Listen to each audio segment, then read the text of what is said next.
When you think of the term bank run, many of you would think of black and white photos from the 1930s of crowds of angry depositors clamoring for their money outside the banks. But the sudden collapse of Silicon Valley Bank and Signature Bank show how in the age of instant communication and social media have changed the whole concept of a bank run.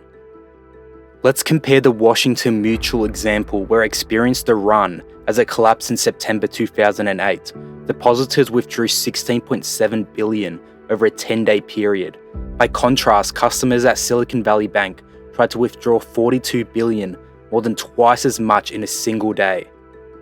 It was reported that this was nearly all of the bank's deposits. The advancement of technology has allowed people to withdraw funds from their phones rather than running in herds to the banks. The world has changed so much in recent years, the speed of a collapse of a bank could be very fast, and this is what we're currently seeing in America. The most concerning thing is just how quickly the banks are failing. On a Wednesday afternoon, Silicon Valley Bank announced a plan to raise $200 billion in fresh capital. By Friday morning, it was insolvent and under governmental control. Some other well-known bank failures such as IndyMac or Washington Mutual in 2008 or Continental Illinois in the 1980s only happened after days or weeks of reports of indicating those banks faced deep financial difficulties. Then a run occurred and regulators had to step in. That's what makes the Silicon Valley Bank collapse so concerning. Silicon Valley Bank once served as the world of startups. As the tech industry boomed, it placed large amounts of its surging deposits into investments, such as US Treasuries, which were paying low interest rates at the time. As the Fed began raising rates last year, venture capital dried up, leading startups to burn cash. To meet accelerating bank runs, SVB was forced to sell off some of its government bonds at steep losses as yields on new bonds were much higher.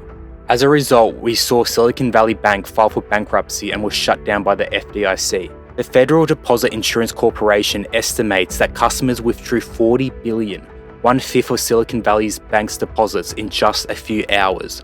Some $175 billion in customer accounts were taken over by the Federal Deposit Insurance Corporation, which is now tasked with returning money to the bank's customers.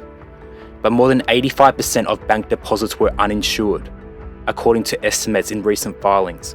That's because FDIC deposit insurance is meant for everyday bank customers and maxes out at $250,000.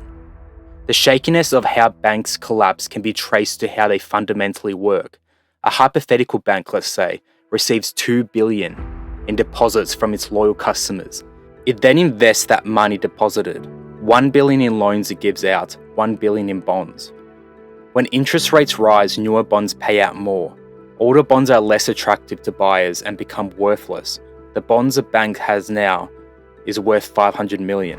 The bank now has $1.5 billion in assets, far less than what it had originally deposited. If enough customers ask for their money back, the bank may not be able to return all the funds. The more people notice this, the more they demand their money back, creating a run on the bank. This is what happened to Silicon Valley Bank. The problem for SVB was that it held many bonds that were brought back when interest rates were low.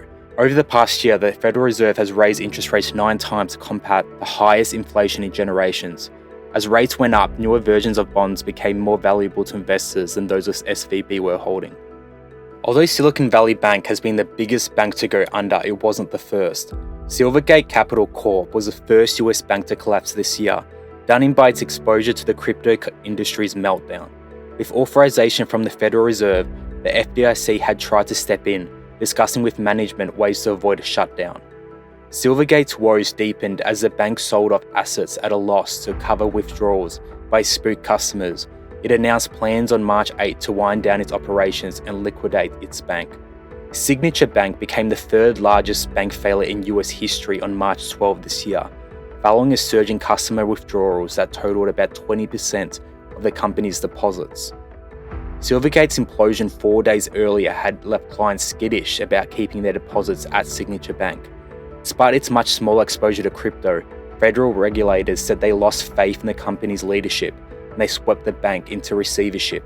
Both insured and uninsured customers were given access to all their deposits under a provision regulators tapped known as a systemic risk exemption. Credit Suisse confirmed in February that clients had pulled 110 billion Swiss francs of funds in the fourth quarter, while the bank suffered its biggest annual loss of 7.29 billion Swiss francs since the financial crisis. Credit Suisse shares have lost more than 75% of their value over the past 12 months. Credit Suisse was thrown a $54 billion lifeline by the Swiss central bank to shore up liquidity after a slump in its shares and bonds intensified fears about a global banking crisis. We are seeing bank after bank completely collapse. Even just recently, Deutsche Bank and Charles Schwab are on the verge of extreme distress. Banks are turning to the Federal Reserve loan programs to access funds as turmoil sweeps the financial system in the wake of several high-profile bank failures. However, the borrowing could be a sign of trouble. One thing is for sure is that consumers are losing confidence in smaller banks. This is seen by the increase of funds moving to the bigger banks. This is a good thing for the American bigger banks. However, these bank runs will cause more and more panic across the smaller scale banks in America. Hence, we very well could see more bank failures in the near future.